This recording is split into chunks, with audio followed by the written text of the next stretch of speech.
episode 148 of Silver Lining for Learning.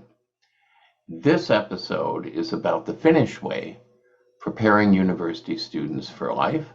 I'm Chris Deedy from Harvard University. With me are my co-hosts, Yang Zhao from the University of Melbourne and the University of Kansas, Punya Mishra from Arizona State University, and Kurt Bonk from the University of Indiana. And I'm really excited about today's program, and I want to thank Ulla, one of our three experts, because Ulla was a student of mine a couple years ago during the pandemic, remote learning, and she brought so much knowledge and experience to the cohort. We tried to add a little value. And then we've stayed in touch since she graduated. She's been doing some exciting things that she can describe in Finland. And when I approached her about doing a show on Finnish higher education, she was very helpful in identifying the other people who were part of the show. So we're just very happy for her help and support. And so now we have all three of our guests because Kati is just joining us. Kati, thank you. Nice to see you. I hope your sound is working. Nice to see you. I'm sorry I had some technical challenges, but now I'm here. No problem. The technology has a way of reminding us that it's still in charge. So we always have some kind of technical issue. So I'm going to ask you, Kati, to start and just talk for 3 or 4 minutes about yourself and about the points that you want to make during today's show in Finnish higher education. And then Ulla can go and then Outi can go to describe your different backgrounds. So Kati, over to you. Thank you so much. And thank you so much for inviting us to this very interesting discussion. I'm really looking forward what we will talk today. I'm Kati Kettunen and I come from the University of Helsinki. University of Helsinki is the largest university in Finland. We have about 30,000 students, 11 faculties, very multidisciplinary, very science-oriented university. And I work there as Director of Learning Environment Services, and I've been there for over 20 years. So I've seen quite a lot of the development of our university and university sector in overall in Finland. And when talking to you, Chris, I understood that here you are really interested in learning and discussing with us about Finnish education system and how it reflects to especially higher education. Our country is quite known about our results in so-called PISA results, where our education system has been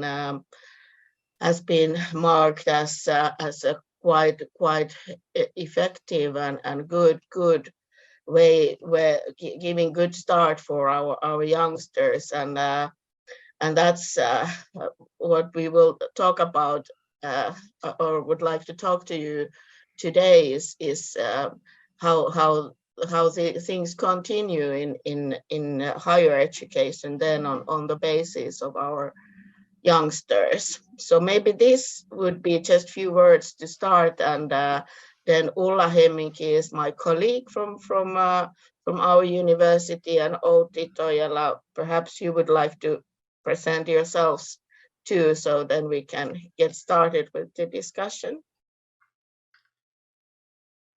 So Ulla. Yeah, so I'm Ulla Hemminki-Reijonen, and I'm also from University of Helsinki, and I'm the project lead for a Global Campus Project. And what's that? Well, that was launched by the rector of the university last year.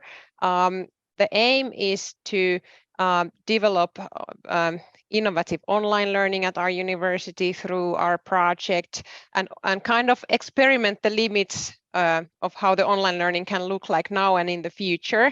So we are testing with XR, with artificial intelligence, all kinds of modern technologies, with all the faculties and teachers who are interested in testing new technologies and new ways of teaching and learning. And this is, yeah, as mentioned, launched last year, and now it will last for the next 2 years. And let's see what kind of, hopefully we find some new learning innovations through our project. Yeah, happy to be here. Outi? Yes, hello everybody. My name is Outi Toijala and I'm from Aalto University. And I've been with Aalto University only 2 years. I'm heading the corporate relations there. And I would like to say a couple of words about Aalto University, because Aalto is a very young university. It's only 12 years old. It was created in 2010 by merging 3 Greek universities. So the largest technical university in Finland was merged with the Arts and Design University and then with the business school. And this is very unique combination. The schools were actually around the capital area in the beginning, but now they are at the same campus, all of them. And our campus is pretty unique, at least in the European context. There is nothing similar. In the campus and around the campus, we have more than 2,000 companies, and ranging from the university spin-offs, which are startups there, all the way to the largest corporates in Finland. And of course, this is very interesting because we are doing a lot of corporate collaborations at Aalto University, kind of example in many areas in Finland. And then we have one of the most active student-run entrepreneurship communities at our campus and in Aalto. And we are also investing heavily on entrepreneurship training for our students, so that we can, build such an ecosystem around our university that it would be vibrant and prepare our students for the life, because the future work life is very different from what it used to be. So current students need very different talents and skill when they enter the world after the university. Well, thanks to all of you. And I was in Helsinki about 6 years ago as part of an OECD conference. And I was fortunate to have a tour of Aalto for a whole afternoon.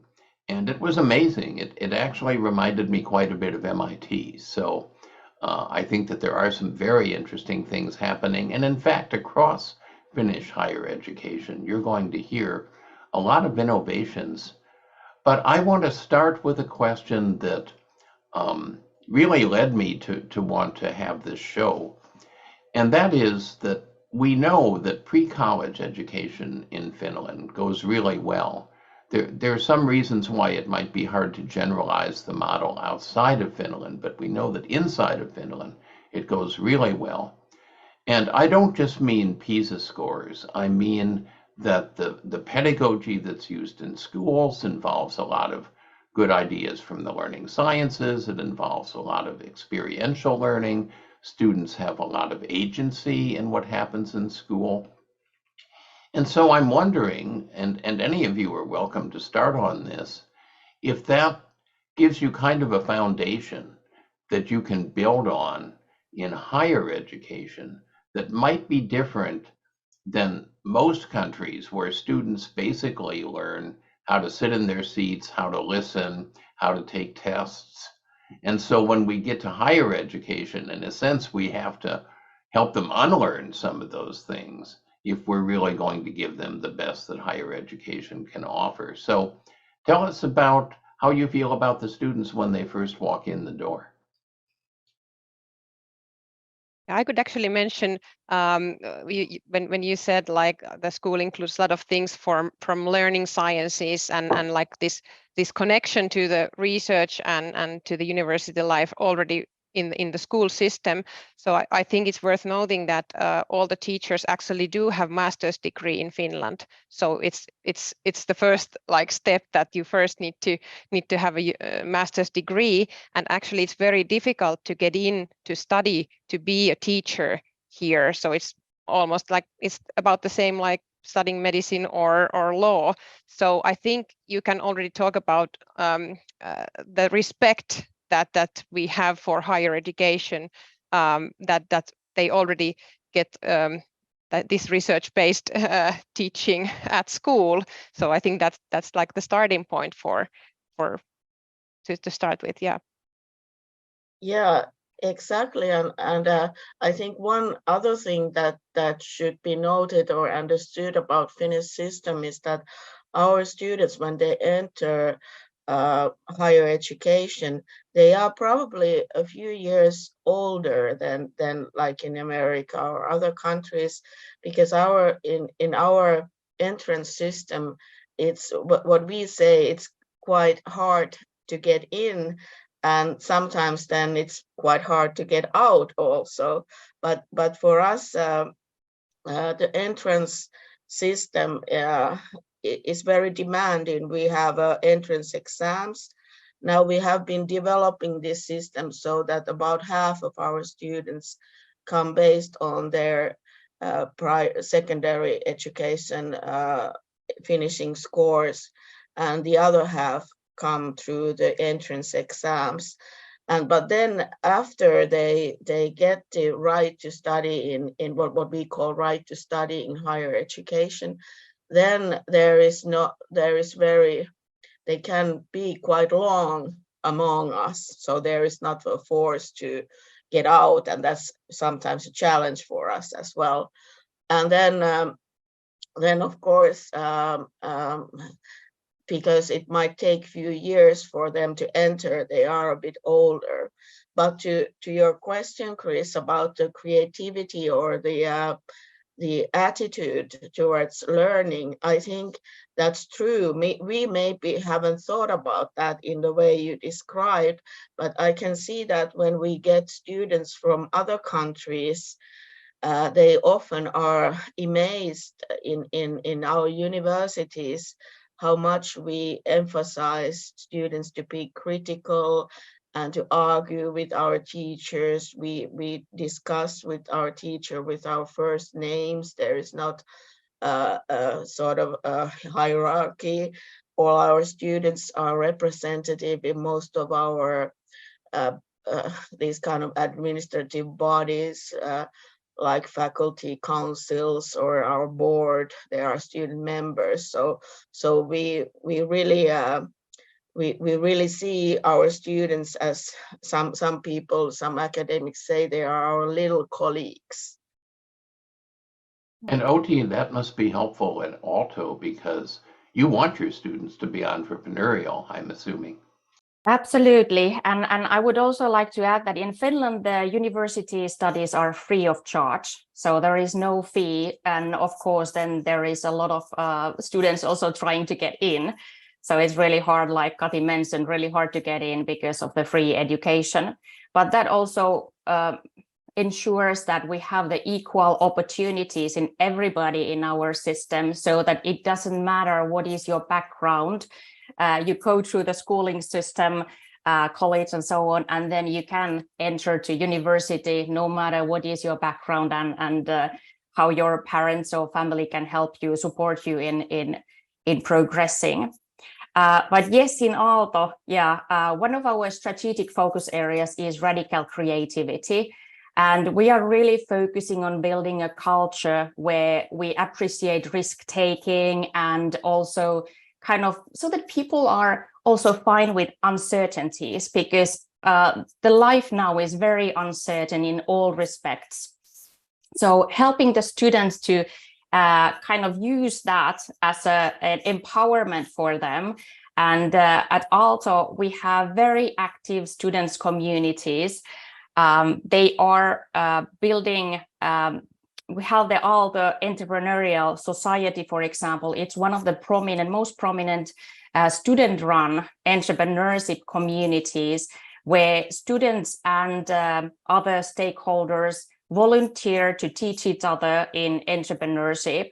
And also, you might have heard about SCHLAS, for example. It's the world's largest startup event where startups and investors meet. There is almost 5,000 startups every year in that event, and almost 3,000 investors around the world come there to make deals. And this is totally run by our students. So it was created like 10 years ago, and now it's like 14,000 people come there every year. And it's totally run by our students. And we have just supported and said that go ahead and do it. And they have done. So this is something that we want our students to be able to do, encourage them and try not to hinder them from doing all these creative and unbelievable stuff that they are capable of doing. Thank you. I can jump in here a little bit. So just to give some context, like this show Silver Lining started 3 years ago, March of 2020, when the pandemic began. So that's why, so in the early episodes were a large part focused on the pandemic, but then sort of moved on to thinking about innovation and education, some of the themes that we are talking about. But I'm just curious to understand, we had an episode, I think it was episode 136, which, if I can look it up quickly, was how the pandemic has shaped leading universities in their integration of technology. I was just curious to understand how Finnish higher education sort of dealt with the pandemic, and do you see any sort of lasting implications of that for the way you function and the way you meet the needs of your students? And more importantly, maybe given this sense of autonomy and agency that you speak of about students, that I think there's a lot to be learned there in terms of if there were differences between how Finland approached it and other countries approached it, because in many other places it was much more top-down, where the university declared, we're going to go online, or we're going to do this, or whatever it may be. So I'm just curious to think about like how your higher ed system responded to the pandemic. Do you see any sort of lasting effects of that? And how you think the unique sort of cultural aspect of Finland higher education could have possibly had an impact on that? Yeah, important question. I think what happened, and what happened probably to everybody, was that the pandemic, it forced us to take a huge, what we call a leap, or digitalization of our functions in all matters, in teaching, in research, in governing, in services, in all kind of functions of university. We had to learn the Zooms and Teams and like this what you started, this kind of a podcast thing. All these kind of things started, and what happened in our universities was that actually we were surprised how fast we moved to this kind of Zoom teaching models, and it was amazing. But we had done some. I think we realized that the previous work we had done to start. We had already programs running to use more digital tools in teaching, and then we just put more force to the development, and that was good thing. And now when the most fear is over and we are getting back to, let's say, normal, of course there's a lot of things that we would want to continue, and I think there's a lot of things that are even wiser to do in using digital tools. But what we see, the downside is that there is a couple of student bodies or intakes of students where we have a lot of worries about their well-being, being so long time isolated, and the cohesion and the feeling of community is not the same among those students who started on those years when the pandemic was on, and that we have invested, and our government have given us extra money to build support services and programs to get these students back to their feet and feeling more like part of our community. And we see some, let's say that there are more mental health issues among these students. Yeah, and if I can add on that, so when Kati was talking about this feeling of a community, how it was different during the pandemic, well, I think there was a very big change, because usually we have so active student community in Finland, I think in all the universities. And as Outi mentioned, like they have the freedom to choose what they want to study, and we are trusting them, and we have this academic freedom. And on the other hand, for example, we have student unions that are really active, whose like status is defined by the university law, so that we have 250 student organizations in our university only. So if you think about that kind of feeling of a community that you usually have, and then you don't have that, and that is kind of so big part of your study life, and how you can cope with this all freedom. You have chances to meet people, usually quite a lot. So I think it was a big change.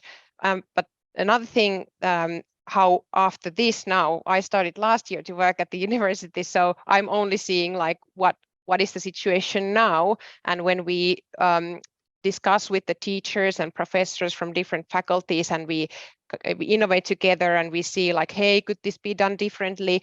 I can see that they are really into innovations, and they are really into developing their teaching even further. So I guess for the teaching methods, and of course for EdTech that I work with, so that has been really a big. It has accelerated the change in that sense.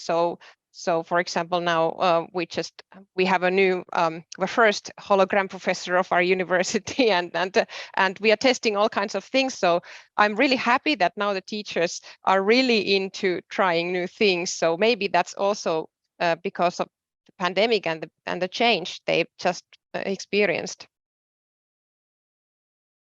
Yeah, I could say that Aalto started a kind of Aalto digital program already in 2017, when we started to digitalize all the administration side, the exams and everything. So we were a little bit prepared when the Corona times came. And it was pretty much the university's decision that we have to go online to protect our community, everybody on the community. And we used a lot of course, digital tools in teaching and educating our students. And I would say that with the Kati mentioned about the well-being of the students, that was also a big worry for us to, and especially the first year students who didn't know anybody at the school yet. And when they started, it was really tough for them to be remote.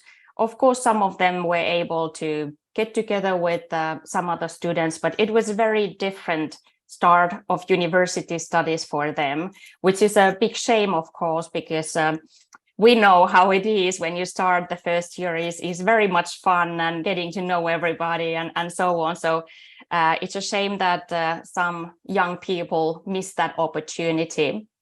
But in Aalto, we have also continued to develop things, and now we are really very much looking at how can we support everybody's individual style of learning. So this is something that we have learned during the Corona times, that actually some people want more hybrid way of learning, and we would need to be able to support everybody in the future, their different learning paths and ways of learning. And we are kind of researching and continuing our digitalization project, focusing on that, and also on the content side, so that we create a lot of content which is digital for the teachers and for the students also. But I guess in every industry, I guess the digitalization went forward huge steps during the Corona time. So there was a lot of good things also happening. I previously worked a lot in healthcare side, and we had hoped very long that the digitalization comes, and now it happened. So also in education, it was a big leap, and it's good to continue from there and from those experiences. Thank you. I know Kurt wants to go next. Thank you so much. Interesting dialogue here today. I was really taken by the opening comment about things needing to change in terms of the skills that we prepare students for. And then Chris mentioned agency and experiential learning, and a couple of you mentioned community.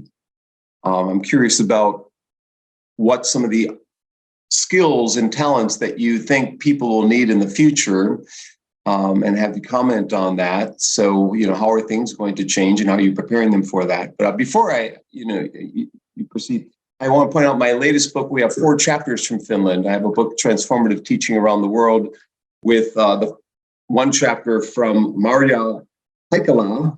She's helps in the University of Helsinki for teacher training, and she was creating structured online learning environments that were safe during COVID times. So she writes about that. And we had a chapter from Sana Lebanon, who talks about teacher collaboration in English to prepare English teachers. And we have a chapter learning through international projects, students doing exchange projects with Germany and other kinds of countries. And that's a 3rd chapter. But it's a 4th chapter I want to ask you about. It's by my friend, Harya McCrae, who's at a vocational institute, or was. She recently left there, but she's at Mercuria Business College in Helsinki. And she writes about phenomena-based learning, using positive phenomena for powerful learning. I'm curious if that's pervasive, the notion of phenomena-based learning. Is it similar to inquiry-based learning, or is it just something that they were doing, it's more localized? Is it something that's across the country? Is there a funding for doing basically inquiry-based learning, but you're calling phenomena-based learning? Is anyone familiar with it or would like to comment on it?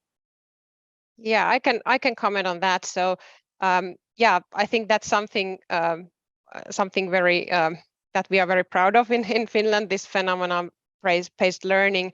And it's actually in our core curriculum. It's like a basis of that. So pretty much all the schools should be going to that direction. And I've been following precisely one school here in Helsinki that it's a new school, so it's even built based on that pedagogy.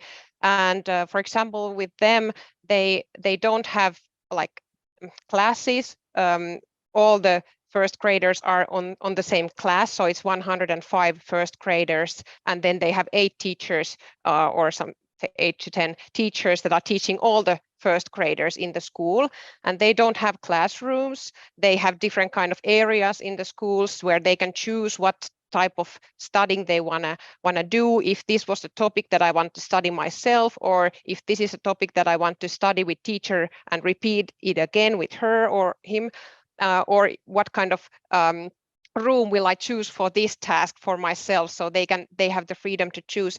And then they don't have like subjects in their curriculum, like it's only like they have phenomenon for the whole morning, like the first 3 hours, and it's then the topic is handled. For example, they've had topics like safety or world of cultures, or I'm coding and researching myself, and or nature challenge, and then the whole studies are based on this phenomenon, and they are just observing it from the different angles. So world is not in silos anyway. So I think this is the way to go, like how you can explore the topics through different subjects. And I think it's a great example of this pedagogy, and the whole school building is supporting this. So it's been really nice to see that in action as well, how that is actually working. And I guess when talking about universities, now that we are from a university with 11 faculties, so I think we currently have more and more multidisciplinary programs as well. So this is kind of a way to go into that direction, that it's not, you can still study certain subject in very deep level, but there are opportunities for more generalists like myself, so to study these multidisciplinary programs. So maybe that's a way to how universities are also going into that direction. Thank you. Yes. Yes, and I think also that's a very good thing. I think what happens on the science field is as well that in universities we have faculties, but there is all the time rising these kind of institutes which combine different kind of disciplines, and we try to build some of our master programs also to be these kind of multidisciplinary, so which students can go to, and I think that's a little bit a similar thing with this phenomenon thinking also happening, that all kind of innovations they merge on the borders of disciplines, and we try to support that. And I think what's very important in Finnish education is to support and make room for being creative and build the learning environment such that it supports the creativeness, which I think this phenomenon thinking also is a good thing for. So it's a big thing. It's not a one-off chapter. That's good to know. I kind of had the feeling that was the case. That was government initiated and is, got a network of teachers who are involved in it, sharing their ideas about phenomenon-based learning, and that's going to continue in effect. Yeah, but I think also we need to remember that the teachers in comprehensive schools and also in universities, they have their pedagogical freedom to organize the education how they will. So they can choose the methods, they can choose the topics, they can choose the whole teaching. So well, as mentioned, they in the comprehensive schools they have master's degree, and they have freedom to then choose how they want to teach. But that's also in the universities, so teachers have freedom to choose the methods for their own teaching. So that's important. We don't have here as much, except in some private schools and charter schools. And she talks in the chapter about failure is okay. Failure is part of the process. And she talks about having a growth mindset in her chapter. She talks about teacher as coach, and she talks about being positive throughout the whole process, as well as creating a safe community for learning. Those are some of the principles behind phenomena-based instruction.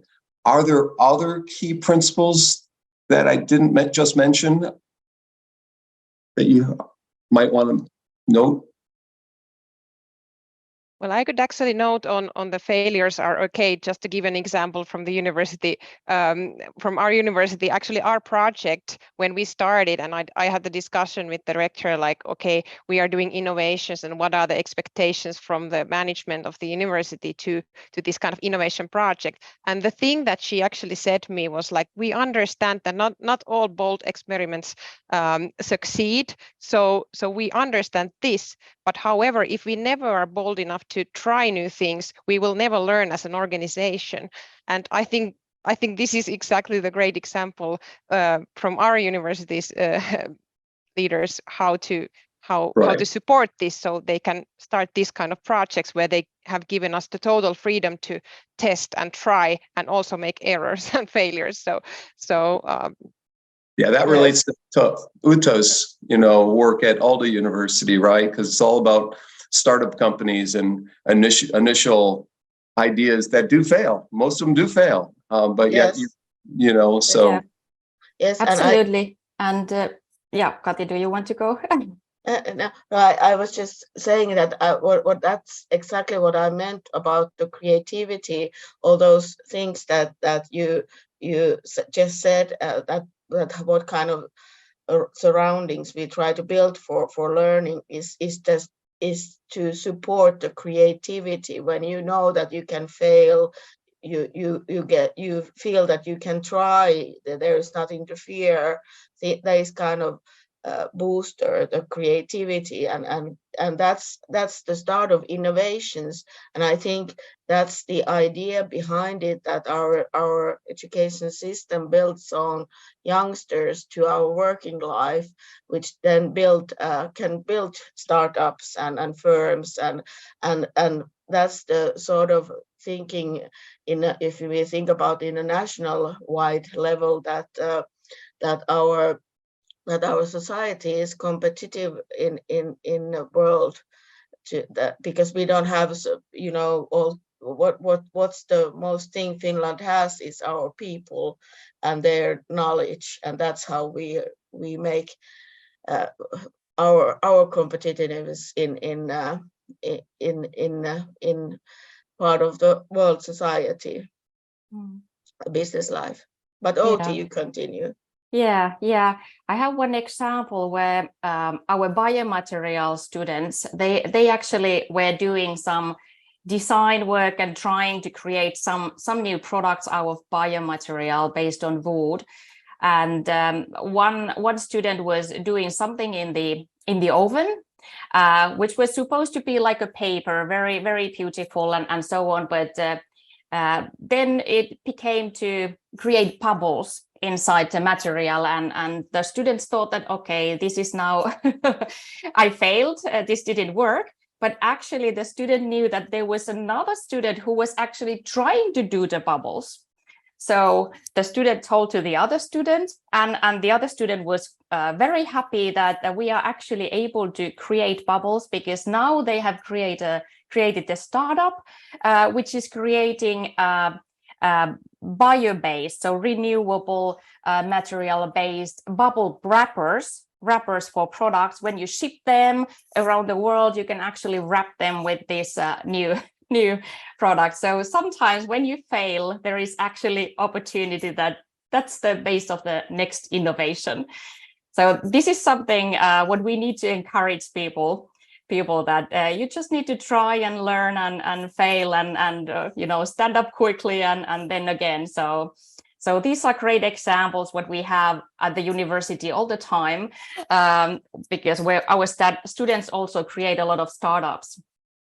And also at Aalto University, because we were created as the Innovation University of Finland, and we merged these three big universities. Our focus is really to create multidisciplined education and possibilities for the students. And like in one area, chemical, we are combining, we call it Chem Arts, is where students and our researchers also actually, they combine the chemical, material science skills and then the design skills and create some amazing things as a team.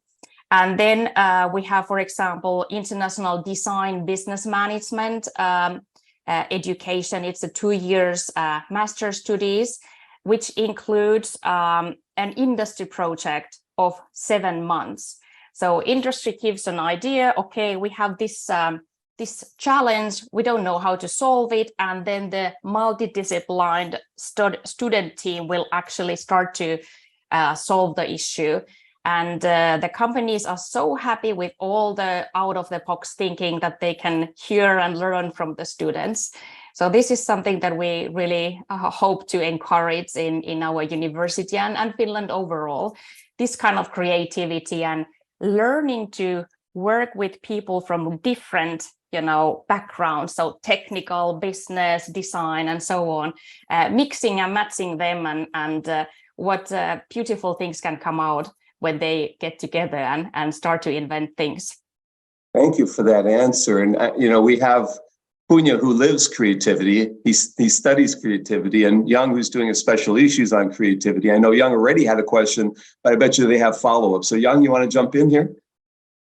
Yeah, I might take you to a very different direction, but I was picking up on Kati's talking about preparing Finland students, that your talent, your contribution is your talent. And also Outi was talking about your international business. So really about two questions, which may or may not be your expertise, but I'm just curious. One is that globalization is being reshaped, but business is definitely still globally connected, right? So I was just wondering, the first question, how are you getting Finnish students to be more globally aware, more globally competent? And because as college students, no matter what you do, you are globally connected. You'll be working global businesses. You want to market globally. You want to in-source globally from different places. So how are you preparing students, your students, not to stay in Finland, but really, reach out beyond Finland? The second one really relates to something I've been thinking a lot about. Finland just joined NATO. Unfortunately, you have to do that, right? But that's a lot of money, because you're talking about your higher education as free. Innovations are expensive. The government has to spend money. When the money goes to build weapons or in military defense against others, and how can Finland stay, giving all the input, given all the investment? Because that's another issue which, if you look at Sudan, just had a big, kind of war out there, and the Ukraine war and Russia is not going to end soon. So we're spending more money and building weapons against each other. That's the reshaping of globalization. So I was wondering, just from your own everyday basis, do you feel education is being affected by the, investment in military and not in education? So those are really two questions, both relate to global relationships and international connections. Any one of you, I'd love to hear all of you. Thank you so much. Yeah, I could probably mention that I think it's been more like the problem that we have had students interested in going abroad quite a lot. I think even more than we are getting other global students in to Finland. So I wouldn't say it's that the Finnish students, it would be hard for them to be global minded. I think a lot of Finnish students are interested in global collaboration, and they are traveling a lot. And I think everybody just need to learn the languages, because not many people speak Finnish abroad. So I think it's one thing that is already there. So yeah, and of course, I think in our universities we have a lot of international exchange opportunities, and people are using that quite a lot, this opportunity already during their study time. So they are really active, I would say, in this international exchange. Yeah, I would say as well that I think the first thing that builds on our abilities to be international is that we already start on a third grade the different languages. So our youngsters, they start studying other languages, mostly English, but also many other languages already when they're under 10 years old. So and I think that's very important, since our language is so rare. But then well, science is very international. So the university science cooperation builds already a good foundation, where we then have developed that also to the education area. We have a lot of student exchange programs, and so that and of course we recruit students also to our international English thought programs. and we have quite a lot of programs and teaching in English, so that we can also have students to come to study with us. We of course hope, and our government hopes, that we would even be able to get more international students to Finnish universities, not only because of building an international studying environment and research environment, but also because of our demography. I think that's in most Western countries, that there is not enough people to take care of our elderly, and we need people to come in. So that's a very, very important thing. Then about the funding of universities. Well, in Finland, we had about a few years ago, we had, I think 5-6 years ago, we had a depression where also Finnish universities suffered from the financial cuts from our government. But already before that, I think our government has been quite wise, in sense that it has very much challenged the universities to build other kind of funding than the government funding. And actually the government has given us, I think now, 3 different kind of programs where they have promised us that if we fundraise certain amount of money by ourselves from firms and private people and foundations and these kind of other places, then they will give us a prize for that, and then they will also fund us sort of a way according to how much we can build funding ourselves. So the government is really challenging and supporting us to build another ways of funding in the future. And also the education is free for EU students, but we were now, I think about 5-6 years ago, we were given a permission to charge fees from outside EU students, and that's not very we are not very much, we don't have a large population of those students yet, thinking about funding wise, but because to attract them, we give stipendiums or these kind of things. So that's not really a big source of funding yet, but that's an opportunity also to fund other ways universities. So and then about the NATO issue, I've understood that we've been a partner of NATO, even though we haven't been a member, and had a lot of collaboration. So at least in Finnish news, there is none such discussion going here that joining NATO would be an huge amount of more money to military, but I think overall this Ukraine war situation, I think every country has made more funding to military issues and safety, so we have done that also. But this kind of that joining NATO would be the reason, this kind of discussion I haven't heard here. Yes, Aalto is very international university. 48% of our academics are actually international, and a growing number of our students are also international. And like was mentioned before, Finnish students and people overall are very, very good in English usually. So we have the capability of going abroad and studying and working there.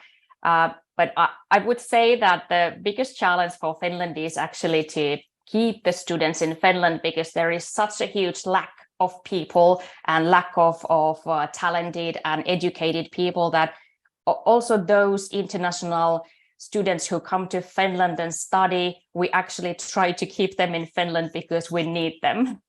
So, and the challenge here is maybe the SME sector, because they are not so used in working in English, for example, yet smaller companies, and they need to change their culture so that they are more open to employ anybody, because this is something that Finland needs. In technology sector only, in next couple of years, we will need 130,000 new people, educated technical people, and we can't find them only from Finland. So we need to be also a great place to come and work and stay and study. And about the funding cuts, we just had elections, and I think that many of the winning parties, have been saying that absolutely no cuts in education. So we hope that this will happen, so there won't be any cuts in education. And also before the elections, there were also promises that actually in R&D, there would be more investments from the government side. So we actually hope that there will be more funding towards the education and for the R&D also, so that we can kind of innovate more in Finland. Clone those politicians and send them our way. Yes. So, As said before, unfortunately, we had a few years ago such a financial crisis that there were cuts to education, but mostly the idea has been that universities and research is the Finnish way of keeping our competitiveness. So luckily, this has been the case now as well. So we are hoping, and of course working on it, that this kind of idea keeps on going. So as always, we're running out of time before we run out of interesting ideas. But I do want to introduce one other question we haven't considered. We know that the next half century is going to be very turbulent. Failure to reach the UN sustainability goals, climate change, advances in technologies like AI. And so every country is facing challenges with upskilling and reskilling, that people graduate from universities, but that doesn't mean that they're ready for the rest of their lives. New careers are being formed, some careers are disappearing, and so on. And so whether it's in the United States, there's a lot of thinking about continuing education, but beyond continuing education, how we create kind of an ecosystem for adults to be able to upskill and reskill. Are there discussions like that taking place in Finland? And to what extent is the higher education system being asked to also think about adult capacity building? I think a lot. Yeah. If I was thinking to mention the strategy of our university, which is one of the topics, is knowledge and learning are for everyone. So we have the mindset that the universities are also giving the open education for everybody who just wants to learn some new skill or some new topic. So for example, now we have a lot of courses open, all the materials are there online. So anybody who is, for example, interested in AI can just go there and study the university course for free, just to read the materials, see the videos. So we try to also, as a university, I think, do this kind of actions that would have an impact on anybody who is just interested in reskilling or upskilling. So yeah. Yeah, and actually, I think that is the number one topic of our Ministry of Education at the moment, and what kind of discussion it goes with our universities. We call it continuous education, and what the Finnish universities and universities of applied science, we have had now about 4 years this kind of a program called DigiVisio for 2030. And one main thing that we do there together is building this kind of digital tray of our studying offerings, of our courses that can be very easily accessible to all citizens or in Finland and in the world actually, but first to our own citizens, and we try to also build their tools to support citizens to design or plan their knowledge creation or through IE AI. How do you say that in English? So there's a big effort trying to do with joining forces our university to support this upskilling and continuous learning that we need, and we have realized that it's very important because in universities the new knowledge is there, and we must make sure that our alumni and also other citizens can reach the new knowledge that we are creating. Yeah, about the Community Act, I would say that in Finland, the technical universities have set up a FITEC organization, which is bringing to the market technical, massive online courses, which are free for everybody. And mainly the degree students and adults are using them. And when you do those courses, you will get also study credits. So this is something that has been ongoing in Finland, and I think that it's a great activity in the technical industry.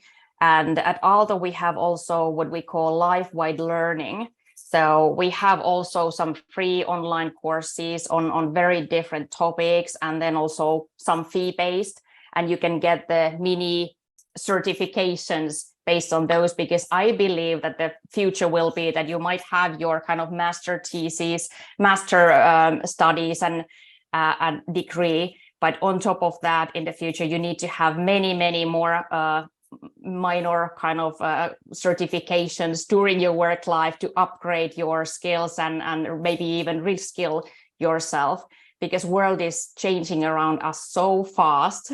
We can't just trust on one education in the beginning of our work life, but we need to be updating our skills all the time.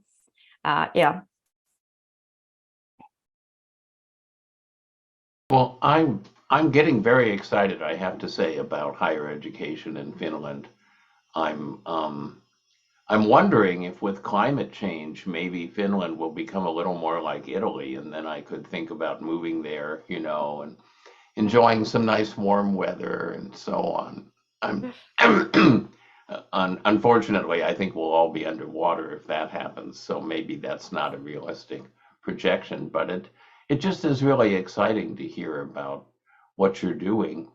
And I think, again, if someone from another country were watching this show or listening to this show and they said, wow, I want to build a University of Helsinki in my country, I want to build an Aalto in my country, I want to look at these different ways of thinking about higher education with risk-taking and with student agency and moving away from narrow disciplinary degrees to more phenomenological or passion-based degrees.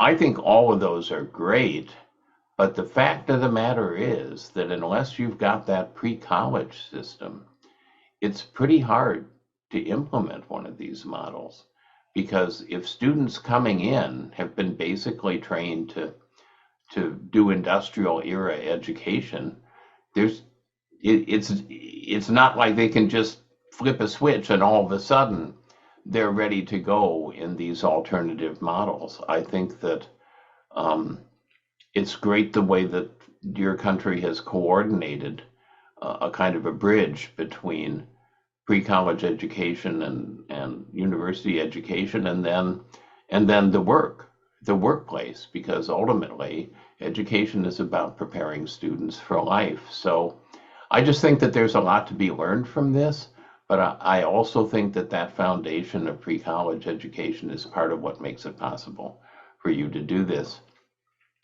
So I want to thank all three of you. The hour's gone very quickly. I hope that listeners or viewers will feel free to reach out and find out more about what's going on in Finland and how that could inform the rest of the world. And also maybe some of the listeners and viewers will decide they want to be part of that 130,000 that you need and head in your direction. Next week, we will have a show that's about engineering learning. So we talk about the learning sciences, which is important, but science alone doesn't build bridges. That takes engineering. And I co-edited a book in 2019 about engineering learning. And then in the last year, a second volume that was led by a different team of people called the Learning Engineering Toolkit came out. That I think is a very exciting advance. Next week, we will have a show on engineering learning and some of these new approaches to thinking about design, implementation, evaluation and research, and so on. Now, I do want to highlight that that show is at 8 p.m. EDT, so an unusual time for us. Join us live if you can. If not, we look forward to your interacting with the episode in other ways.